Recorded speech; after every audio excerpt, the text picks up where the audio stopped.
ನಗರದ ಹೃದಯ ಭಾಗದಲ್ಲಿ ಐತಿಹಾಸಿಕ ಬದಲಾವಣೆಯನ್ನು ತಾವೆಲ್ಲ ನೋಡ್ತಾ ಇದ್ದೀರಿ. ಕೆಂಪೇಗೌಡರು ಕಟ್ಟಂತ ಈ ಭಾಗದಲ್ಲಿ ಹಳೆದನ್ನ ಮರಿಬೇಕು, ಹೊಸ ರೂಪವನ್ನು ಕೊಡಬೇಕು ಅಂತ ಹೇಳಿ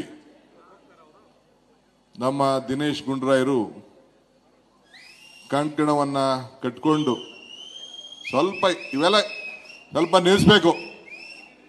ಈ ಶಿಲ್ಲೆ ಜೈಕಾರ ದಯವಿಟ್ಟು ನಿಲ್ಲಿಸ್ಬೇಕು. ನೀವು ಎಲ್ಲ ಕಳಸ್ಪಳ್ಳೆ ವ್ಯಾಪಾರ ಇಟ್ಕೊಂಡು ಮಾಡಕ್ ಹೋಗ್ಬೇಡಿ. ನೀವು ಸ್ವಲ್ಪ ಇರಿ. ನಾನು ಏನು ಮಾತಾಡ್ತಾ ಇದ್ದೀನಿ ಮಾಧ್ಯಮಕ್ಕೆ ಹೋಗ್ಬೇಕು. ಜನ ನಿಮ್ಕಿನ್ನ ಹೊರಗಡೆ ಕೇಳಿಸ್ಕೊತಾ ಇದ್ದಾರೆ ಏನು ಮಾತಾಡ್ತಾನೆ ಅಂತ. ಅವ್ರು ಕೇಳಬೇಕು. ನಿಮ್ಮ ಜೈಕಾರ ಶಿಲ್ಲೆ ಅದಕ್ಕಾರ ನೀವು ಮಾಡ್ಕೊಂಡು ಹೋಗಿ. ನೀವು ನಾನು ಎದ್ದು ಹೋಗ್ತೀವಿ. ನಾನು ಸ್ವಲ್ಪ ತಾಳ್ಮೆಯಿಂದ ಇರಬೇಕು. ಒಬ್ಬ ಮುಖ್ಯಮಂತ್ರಿಗಳು ಒಂದು ವಿಧಾನಸಭಾ ಕ್ಷೇತ್ರದಲ್ಲಿ ರಸ್ತೆಗಳಿಗೆ ಉದ್ಘಾಟನೆಗೆ ಬಂದಿದ್ದಾರೆ ಅಂತಂದ್ರೆ ಅದ್ರ ಮೌಲ್ಯ ಏನು ಅಂತ ತಾವು ಅರ್ಥಕೊಳ್ಬೇಕು. ಇದ್ರ ಬೆಲೆ ಏನು ಅಂತ ತಾವು ತಿಳ್ಕೊಳ್ಬೇಕು. ನಾವು ಇತಿಹಾಸವನ್ನ ಕೆಂಪೇಗೌಡರ ಕಾಲದಿಂದ ಇರೋಂಥ ಈ ಜಾಗಕ್ಕೆ ಒಂದು ಹೊಸ ರೂಪವನ್ನು ಕೊಡಬೇಕು. ಅಂತಾರಾಷ್ಟ್ರೀಯ ಮಟ್ಟಕ್ಕೆ ಈ ಬೆಂಗಳೂರು ನಗರವನ್ನು ತೆಗೆದುಕೊಂಡು ಹೋಗಬೇಕು. ನಮ್ಮ ಗೌರವವನ್ನು ಕಾಪಾಡಬೇಕು ಅನ್ನೋ ದೃಷ್ಟಿಯಿಂದ ನಮ್ಮ ಸರ್ಕಾರ ಕೆಲಸ ಮಾಡ್ತಾ ಇದೆ. ದಿನೇಶ್ ಗುಂಡೂರಾಯರ್ಗೆ ನೀವು ಸತತವಾಗಿ 99ರಿಂದ ಆಯ್ಕೆ ಮಾಡ್ಕೊಂಡು ಬಂದಿದ್ದೀರಿ. ಆದರೆ ಈ ಸತಿ ನಿಮ್ಮ ಏನು ತೀರ್ಪಿದೆಯಲ್ಲ, ಗಾಂಧಿನಗರ ತೀರ್ಪು, ನಾನು ಇಲ್ಲಿರೋರು ಕೇಳ್ತಾ ಇಲ್ಲ. ನಾನು ಈ ಗಾಂಧಿನಗರ ಕ್ಷೇತ್ರದ ಮಹಾಜನತೆ ನಿಮ್ಗೆ ನೀವೇ ದ್ರೋಹ ಮಾಡ್ಕೊಂಡಿದ್ದೀರಿ. ದಿನೇಶ್ ಗುಂಡೂರಾಯರ್ ಮಾಡಿರುವಂತ ಕೆಲಸಕ್ಕೆ ಕನಿಷ್ಠ 25ರಿಂದ 30 ಸಾವಿರ ಅಂತರದಿಂದ ನೀವು ಗೆಲ್ಲಿಸಬೇಕಾಗಿತ್ತು. ಒಬ್ಬ ಶಾಸಕನಾದವನು ಇಲ್ಲಿ ನಗರಗಳಲ್ಲಿ ಕೆಲಸ ಮಾಡೋದು ಅಷ್ಟು ಸುಲಭ ಅಲ್ಲ. ಒಂದು ಸಣ್ಣ ಕಳಂಕನೂ ಇಲ್ಲದೆ ಬರೀ ಕ್ಷೇತ್ರದ ಅಭಿವೃದ್ಧಿಯನ್ನು ಇಟ್ಕೊಂಡು, ಜನಸಂಪರ್ಕವನ್ನು ಇಟ್ಕೊಂಡು, ಎಲ್ಲ ಸಮಾಜಕ್ಕೂ ಕೂಡ ಒಟ್ಟಿಗೆ ತೆಗೆದುಕೊಂಡು ಹೋಗುವಂತ ಕೆಲಸ ಇವತ್ತು ದಿನೇಶ್ ಗುಂಡೂರಾಯರು ಈ ಕ್ಷೇತ್ರದಲ್ಲಿ ಮಾಡ್ಕೊಂಡು ಬರ್ತಾ ಇದ್ದಾರೆ. ನನಗೂ ಅರಿವಿದೆ. 1981ರಿಂದ ಹಿಡಿದು 20 ವರ್ಷಗಳ ಕಾಲ ಇದೇ ಗಾಂಧಿನಗರದಲ್ಲಿ ವಿದ್ಯಾಭ್ಯಾಸ ಮಾಡಿ, ವ್ಯವಹಾರ ಮಾಡಿ, ವಿದ್ಯಾರ್ಥಿ ನಾಯಕರಾಗಿ ಎಲ್ಲ ಇಲ್ಲೇ ಇದ್ದವು. ನಾನು ಒಂದೊಂದು ಗಲ್ಲಿನೂ ನನಗೆ ಗೊತ್ತಿದೆ. ಗಾಂಧಿನಗರದ ಒಂದೊಂದು ಗಲ್ಲಿನೂ ಕೂಡ ನನಗೆ ಅರಿವಿದೆ. ಸಾವಿರಾರು ಜನ ಸ್ನೇಹಿತರುಗಳು ನನಗೆ ಇದ್ದಾರೆ. ಅದಕ್ಕೆ ನಾನು ಈ ವಿಚಾರವನ್ನು ನಾನು ಹೇಳ್ತಾ ಇದ್ದೀನಿ. ಮುಂದಕ್ಕೆ ನಾಗರಿಕರು, ನೀವು ಯಾರು ಗಾಂಧಿನಗರ ಕ್ಷೇತ್ರದವರು ಇದ್ರಲ್ಲ, ಗುಂಡೂರಾಯರ್ನ, ದಿನೇಶ್ ಗುಂಡೂರಾಯರ್ನ ಶಾಸಕರಾಗಿ ಪಡ್ಕೊಂಡಿರೋದೇ ನಿಮ್ಮ ಭಾಗ್ಯ. ಇದನ್ನು ತಾವು ತಿಳ್ಕೋಬೇಕು. ನಾನು ಬೇರೆ ನೋಡಿದ್ದೀನಿ, ಅವರ ಚಿಹ್ನೆ ಮೇಲೆ, ಅವರ ಪಾರ್ಟಿ ಮೇಲೆ ಓಟ್ ತಗೋತಾ ಇದ್ದಾರೆ. ದಿನೇಶ್ ಗುಂಡೂರಾಯರು ಅವರ ಕೆಲಸದ ಮೇಲೆ ಓಟ್ ತಗೋತಾ ಇದ್ದಾರೆ. ಕೆಲಸ ಮಾಡಿದ ಬಗ್ಗೆ ಓಟ್ ತೆಗೆದುಕೊಳ್ತಾ ಇದ್ದಾರೆ. ಮುಂದಕ್ಕೆ ಎಲ್ಲ ಕಾರ್ಯಕರ್ತರು ಅವ್ರಿಗೆ ಮಂದಟ್ಟು ಮಾಡಿ ಹೋಗ್ಬೇಕು. ಈಗ ಇಲ್ಲೇ ತೆಗೆದುಕೊಳ್ಳಿ. ಇವತ್ತು ನಾವು ಈ ರೋಡನ್ನ ಬದಲಾವಣೆ ಮಾಡಲಿಕ್ಕೆ ಹೊರಟಿದ್ದೇವೆ. ವೈಟ್ ಟ್ಯಾಪಿಂಗ್ ರೋಡ್ಗೆ ಬಂದಿದ್ದೇವೆ. ಇದು ಇಲ್ಲಿ ಜನ ದಟ್ಟಣೆ, ಈ ಬಿಲ್ಡಿಂಗ್ ಯಾವ ರೀತಿ ಇದೆ, ಬಹುಶಃ ಯಾವ ಪ್ಲಾನು ಇಲ್ಲ, ಏನೂ ಇಲ್ಲ, ಯಾವ ಲೆಕ್ಕಾಚಾರನೂ ಇಲ್ಲ. ನೀವು ಇಷ್ಟ ಬಂದಂಗೆ ಕಟ್ಕೊಂಡಿದ್ದೀರಿ. ನಾವು ನೀರು ಕೊಟ್ಟಿದ್ದೀವಿ, ಕರೆಂಟ್ ಕೊಟ್ಟಿದ್ದೀವಿ. ಆ ಜನ, ಇಡೀ ಬೆಂಗಳೂರು ಜನ ಎಲ್ಲ ವ್ಯಾಪಾರಕ್ಕೆ, ಹಳ್ಳಿಯಿಂದ ಬಂದವರೆಲ್ಲ ಇಡೀ ರಾಜ್ಯದಲ್ಲಿ ಇಲ್ಲಿಗೆ ಬಂದು ವ್ಯಾಪಾರ ವಹಿವಾಟು ಮಾಡ್ಕೊಂಡು ಹೋಗ್ತಾ ಇದ್ದಾರೆ. ಇಲ್ಲಿ ನಾನು ಅದನ್ನು ಚರ್ಚೆ ಮಾಡೋಕೆ ಹೋಗುದಿಲ್ಲ. ನಾವು ಯಾವುದೋ ಬಿಲ್ಡಿಂಗ್ ಹೊಡಿಬೇಕು ಅನ್ನೋದು ಕೂಡ ಇಲ್ಲ. ಆದರೆ ಸ್ವಲ್ಪ ಗಾಳಿ ಬೆಳಕುವಾರು ಇರಬೇಕಲ್ಲ ಅಕ್ಕಪಕ್ಕದವ್ರಿಗೆ, ಅದಾರು ಕೂಡ ನಾವು ಆಲೋಚನೆ ಮಾಡಬೇಕಲ್ಲ. ಸೊ ಅದಕ್ಕೆ ಇವತ್ತು ಬೆಂಗಳೂರು ನಗರದಲ್ಲಿ ಸಿದ್ದರಾಮಯ್ಯನ ನೇತೃತ್ವದ ಈ ಸರ್ಕಾರ ಏನು ಬಂದಿದೆ, ನಾನೇನು ಈ ಒಂದು ಬೆಂಗಳೂರು ನಗರದ ಜವಾಬ್ದಾರಿಯನ್ನ ಸಿದ್ದರಾಮಯ್ಯನವರು ನನಗೆ ಏನು ವಹಿಸಿದ್ದಾರೆ, ನಮ್ಮ ಸರ್ಕಾರದಲ್ಲಿ ನಾವು ತೆಗೆದುಕೊಂಡಂತ ನಿರ್ಧಾರ, ಮುಂದಿನ 10 ವರ್ಷ ಆದಮೇಲೆ ನೀವು ಎಲ್ಲ ನೆನೆಸ್ಕೊಳ್ತೀರಿ. ಒಂದೇ ದಿನಕ್ಕೆ ನಾವೇನು ಬದಲಾವಣೆ ಮಾಡೋಕ್ಕಾಗೋದಿಲ್ಲ. ಇವತ್ತು 1,40,40,00,000 ಜನಸಂಖ್ಯೆ, ದಿನಕ್ಕೆ 3,400 ಗಾಡಿಗಳು ರಿಜಿಸ್ಟ್ರೇಷನ್ ಆಗ್ತಾ ಇದೆ. 3,400 ಗಾಡಿಗಳು ರಿಜಿಸ್ಟ್ರೇಷನ್ ಆಗ್ತಾ ಇದೆ. ಈಗಾಗಲೇ 1,27,00,000 ಗಾಡಿಗಳು ಈಗ ಬೆಂಗಳೂರು ನಗರದಲ್ಲಿ ಇದೆ. ಹೊರಗಡೆಯಿಂದ ಬರುವಂತ ಗಾಡಿಗಳು ಸುಮಾರು 40,000 ರಿಂದ 45,000 ಗಾಡಿಗಳು ಹೊರಗಡೆಯಿಂದ ದಿನ ಬೆಂಗಳೂರಿಗೆ ಬರ್ತಾ ಇದೆ. ಇಂಥ ಪರಿಸ್ಥಿತಿಯಲ್ಲಿ ನಾವು ಈ ರೋಡ್ನ ಅಗಲ ಮಾಡೋಕ್ಕಾಗಲ್ಲ. ಈ ರೋಡಲ್ಲೇ ಓಡಾಡಬೇಕು. ಇದಕ್ಕೆ ಏನಾದ್ರು ಒಂದು ಜೀವ ಕೊಡಬೇಕು. ಮೆಟ್ರೋ ಯೋಜನೆಯನ್ನ ಕಾಂಗ್ರೆಸ್ ಸರ್ಕಾರ ತಾನೇ ತಂದಿದ್ದು. ಈಗ ನಾನು ಪೆರಿಫೆರಲ್ ರಿಂಗ್ ರೋಡ್ ಕ್ಯಾಬಿನೆಟ್ ಅಲ್ಲಿ ತೀರ್ಮಾನ ಮಾಡಿದ್ದು 117 ಕಿಲೋಮೀಟರ್ ಬೆಂಗಳೂರು ಬಿಸಿನೆಸ್ ಕಾರಿಡಾರ್ ರೋಡ್ನ ಬೆಂಗಳೂರು ಒಳಗಡೆ ಬರುವಂತ ಟ್ರಾಫಿಕ್ ನ ಕಡಿಮೆ ಮಾಡಬೇಕು ಅಂತೇಳಿ ಒಂದು ರೌಂಡ್ 117 ಕಿಲೋಮೀಟರ್ ತೀರ್ಮಾನ ಮಾಡಿದ್ದು. ಅವರೆಲ್ಲ ರೈತರು ಕೂಡ ಒಳ್ಳೆ ಬಂಪರ್ ಕೊಟ್ಟಿದ್ದೀವಿ. ಬಂಪರ್ ಒಳ್ಳೆ ಬಿಡಿ ಆಕ್ಟ್ ಅಲ್ಲಿ ಅವಕಾಶ ಇಲ್ಲ, ಆದ್ರೂ ಕೂಡ ಅವ್ರಿಗೆ ಡಬಲ್ ಕೊಡುವಂಥದ್ದು, ಗ್ರಾಮೀಣ ಪ್ರದೇಶದಲ್ಲಿ ತ್ರಿಬಲ್ ಕೊಡುವಂಥದ್ದು, TDR ಕೊಡುವಂಥದ್ದು, ಇಲ್ಲ FIR ಕೊಡುವಂಥದ್ದು, ಇಷ್ಟನ್ನು ಕೂಡ ಅವಕಾಶ ಯಾವ ಸರ್ಕಾರ ಕೂಡ ಇಂಥ ಧೈರ್ಯ ತೀರ್ಮಾನ ಮಾಡಿರಲಿಲ್ಲ. ಆಯ್ತು, ಭೂಮಿ ಕಳ್ಕೊಂಡು ಕೊಡೋಣ, ರೋಡ್ ಅನುಕೂಲ ಆಗಲಿ, ಅಟ್ಲೀಸ್ಟ್ ಒಂದು 30% ಏನು ಬೆಂಗಳೂರು ನಗರ ಒಳಗಡಿಕೆ ವೆಹಿಕಲ್ಗಳು ಬರ್ತವೆ ಅದನ್ನು ತಡಿಬೇಕು ಅಂತ ತೀರ್ಮಾನ ಮಾಡಿದ್ವಿ. 2007-8ರಲ್ಲಿ ನೋಟಿಫಿಕೇಶನ್ ಮಾಡಿದವರು ಡಿಸಿಷನ್ ತಗೊಳಕ್ ಆಗ್ಲಿಲ್ಲ ಅವ್ರ ಕೈಲಿ. ಗೌರ್ಮೆಂಟ್ಗೆ BDOನವರು ಡಿನೋಟಿಫೈ ಮಾಡಿ ಅಂತ ಅಂದ್ರೂ ಕೂಡ ಧೈರ್ಯ ಮಾಡೋಕ್ಕಾಗಲಿಲ್ಲ. ಅಲ್ಲೂ ಏನು ಮಾಡೋಕ್ಕಾಗಿಲ್ಲ. ಅದಕ್ಕೆ ನಾವು ಯಾವ ಡಿನೋಟಿಫಿಕೇಶನ್ ಮಾಡೋದು ಬೇಡ, ರೈತರಿಗೂ ಅನುಕೂಲ ಆಗಲಿ, ಜನಕ್ಕೂ ಅನುಕೂಲ ಆಗಲಿ ಅಂತೇಳಿ ನಾವು ಈ ತೀರ್ಮಾನವನ್ನು ತೆಗೆದುಕೊಂಡು ಈಗಾಗಲೇ ಜನರ ಹತ್ರ, ನಮ್ಮ ರೈತರ ಹತ್ರ ಸಂಪರ್ಕ ಮಾಡಿ ಆ ಕೆಲಸವನ್ನು ಮಾಡಲಿಕ್ಕೆ ಹೊರಟಿದ್ದೇವೆ. ವಿರೋಧ ಪಾರ್ಟಿಯವರು ಟೀಕೆ ಮಾಡ್ತಾ ಇದ್ದಾರೆ. ಇವತ್ತು ಬಿ ಖಾತಾ ಅಂತ ಮಾಡಿಬಿಟ್ರು. ಯಾರಿಗಾರ ಸಾಲ ಸಿಗ್ತಾ ಇತ್ತಾ? ಯಾರಿಗಾರ ಏನು ಅನುಕೂಲ ಆಗ್ತಾ ಇತ್ತಾ? ಏನೂ ಇಲ್ಲ. ನಿಮ್ಮ ಖಾತೆಗಳನ್ನ ಖಾತೆಗಳನ್ನ ಎಲ್ಲದಕ್ಕೂ ಕೂಡ ಈ ಖಾತಾ ಮಾಡಲಿಕ್ಕೆ ಡಿಜಿಟಲೈಸೇಷನ್ ಹೊರಟಿದ್ದೀವಿ. ಪ್ರತಿಯೊಂದು ದಾಖಲೆ, ಪ್ರತಿಯೊಂದು ಆಸ್ತಿ ಕೂಡ ಇವತ್ತೇನು ಬೆಂಗಳೂರು ನಗರದಲ್ಲಿ ಸುಮಾರು 28 ಲಕ್ಷ ಆಸ್ತಿಗಳಿದೆ. ಎಲ್ಲ ಆಸ್ತಿಗಳು ಕೂಡ ಖಾತೆಗಳನ್ನು ಮಾಡಿಕೊಳ್ಳಿಕ್ಕೆ ಈ ಖಾತಾ ಮಾಡಲಿಕ್ಕೆ ನಿಮ್ಮ ದಾಖಲೆಗಳನ್ನು ಸ್ಕ್ಯಾನ್ ಮಾಡಿಸ್ತಾ ಇದ್ದೀವಿ. ಹಿಂದೆ ಯಾಕೆ ಮಾಡೋಕ್ಕಾಗಿರ್ಲಿಲ್ಲ? ಮಾಡಿ ಇವತ್ತು ನಿಮ್ಮ ದಾಖಲೆಗಳನ್ನು ಪಕ್ಕಾ ಮಾಡಲಿಕ್ಕೆ ಹೊರಟಿದ್ದೇವೆ.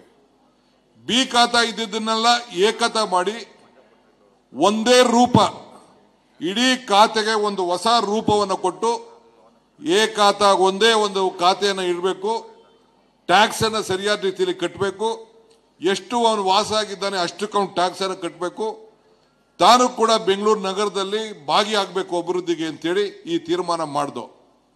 ನಮಗೆ ಕೇಂದ್ರ ಸರ್ಕಾರ, ಮೋದಿ ಸಾಹೇಬರ ಸರ್ಕಾರ, ನಮ್ಮ ಅಧಿಕಾರಿಗಳು ನಾವು ಮಾಡಿರೋಂಥ ತೀರ್ಮಾನ ನೋಡಿ ನಮ್ಮ ಅಧಿಕಾರಿಗಳನ್ನ ತುಷಾರ್ ಗಿರಿನಾಥ್ನ, ಮಹೇಶ್ ರಾವ್ರನ್ನ ಎಲ್ಲ ಕರೆಸಿಸ್ಬಿಟ್ಟು ಇಡೀ ದೇಶಕ್ಕೆ ನೀವು ಮಾದರಿ ಕೆಲಸ ಮಾಡಿದಿರಿ ಅಂತೇಳಿ ಅವ್ರಿಗೆ ಸರ್ಟಿಫಿಕೇಟ್ ಕೊಟ್ಟು ಕಳಿಸಿದ್ದಾರೆ.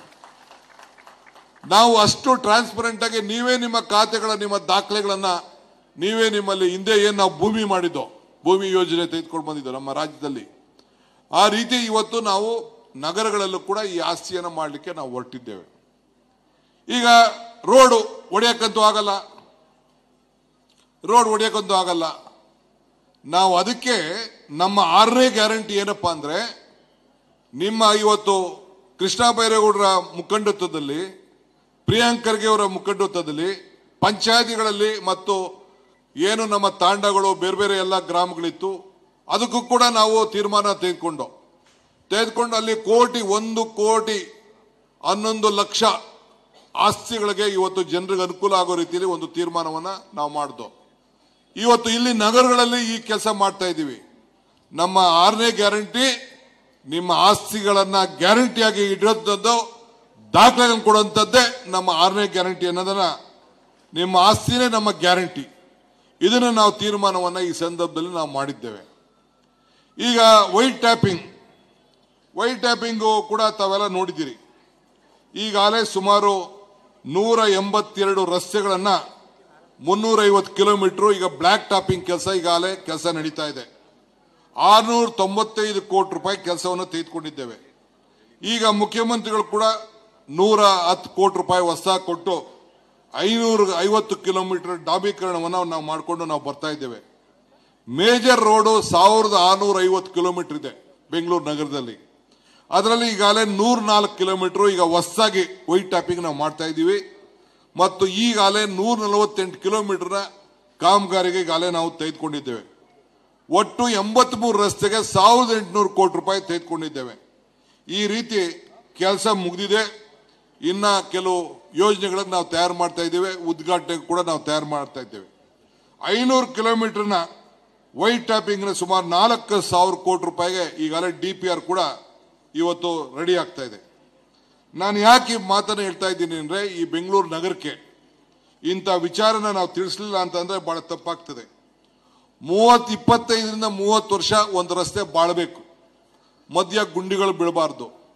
ಅಲ್ಲ ರೀ, ಇಡೀ ದೇಶದಲ್ಲಿ ನಾನು BJP ಫ್ರೆಂಡ್ಸ್ಗೆ ಟೀಕೆ ಮಾಡೋರು ನಾನು ಕೇಳ್ತೀನಿ, ಅಲ್ಲ ರೀ, ಒಂದು ಸರ್ಕಾರ ನಿಮ್ಮ ಮನೆ ಬಾಗಿಲಲ್ಲಿ ಎಲ್ಲೇ ಕಸ ಬಿದ್ದಿದೆ, ಎಲ್ಲಿ ಗುಂಡಿ ಬಿದ್ದಿದೆ, ನೀವೇ ಫೋಟೋ ತಗೊಂಡು ವಾಟ್ಸಪ್ ಮಾಡಿ ಕಳಿಸಿ, ನಮ್ಮ ಅಧಿಕಾರಿಗಳನ್ನ ಕಳಿಸಿ ಅದನ್ನು ಮುಚ್ತೀವಿ ಅಂತ ಯಾವ ಸರ್ಕಾರ ಹೇಳಿದ್ದೀರಿ? DK ಶಿವಕುಮಾರ್ ಈ ತೀರ್ಮಾನವನ್ನ ಸಿದ್ದರಾಮಯ್ಯ ನೇತೃತ್ವದ ಸರ್ಕಾರದಲ್ಲಿ ತೆಗೆದುಕೊಂಡಿದ್ದಾನೆ. ಸುಮಾರು 10,000ಕ್ಕೂ ಹೆಚ್ಚು ಗುಂಡಿಗಳನ್ನು ನಾವು ಮುಚ್ಚಿದ್ದೇವೆ. ಹಿಂದೆ ಬೊಮ್ಮಾಯಿ ಕಾಲದಲ್ಲಿ 20,000 ಗುಂಡಿಗಳಿತ್ತು ಅಂತ ಹೇಳ್ಬೇಕು, ಕೋರ್ಟ್ಗೆ ಅಫಿಡವಿಟ್ ಹಾಕಿದ್ರು, ಕೋರ್ಟ್ ಅವ್ರು ಮಾನಿಟರ್ ಮಾಡ್ತಿದ್ರು. ನಾವೇ ಸಾರ್ವಜನಿಕರಿಗೆ ನೋಡಪ್ಪ ಏನಿದೆ ತಿಳಿಸಿ, ನಮ್ಮ ಪೊಲೀಸ್ ಅಧಿಕಾರಿಗಳಿಗೆ ಹೇಳಿದ್ದೇವೆ, ಟ್ರಾಫಿಕ್ ಪೊಲೀಸ್ ಅವ್ರಿಗೆ, ನೀವು ಇದನ್ನ ಐಡೆಂಟಿಫೈಡ್ ಮಾಡಿಬಿಟ್ಟು ನಮ್ಮ ಅಧಿಕಾರಿಗಳಿಗೆ ತಿಳಿಸಿ ಅಂತ ಹೇಳಿದ್ದೇವೆ. ಇಷ್ಟು ಪಾರದರ್ಶಿತವಾಗಿ ನಾವು ಕೆಲಸವನ್ನ ನಾವು ಮಾಡ್ತಾ ಇದ್ದೇವೆ. ಈಗ ಯಾವುದು ಒಡೆಯಕ್ಕಾಗಲ್ಲ, ಸುಮಾರು 113 ಕಿಲೋಮೀಟರ್ ಟನಲ್ ಎತ್ತೀನಿ ಎಲಿವೇಟೆಡ್ ಫ್ಲೈಓವರ್ ಮಾಡಕ್ಕೆ ತೀರ್ಮಾನ ತೆಗೆದುಕೊಂಡಿದ್ದೀವಿ.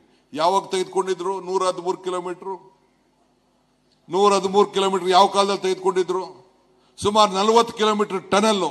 ಅದಕ್ಕೆ ಟೀಕೆ ಯಾರೊಬ್ಬ MP, ನಾನು ಹೇಳಕ್ ಹೋಗುದಿಲ್ಲ, ನಾನು ಬರೀ ಖಾಲಿ ಡಬ್ಬ, ಬರೀ ನಾಯ್ಸ್, ಬರೀ ಟ್ವೀಟ್ ಮಾಡೋದು ಇದೇ ಆಗೋಯ್ತು.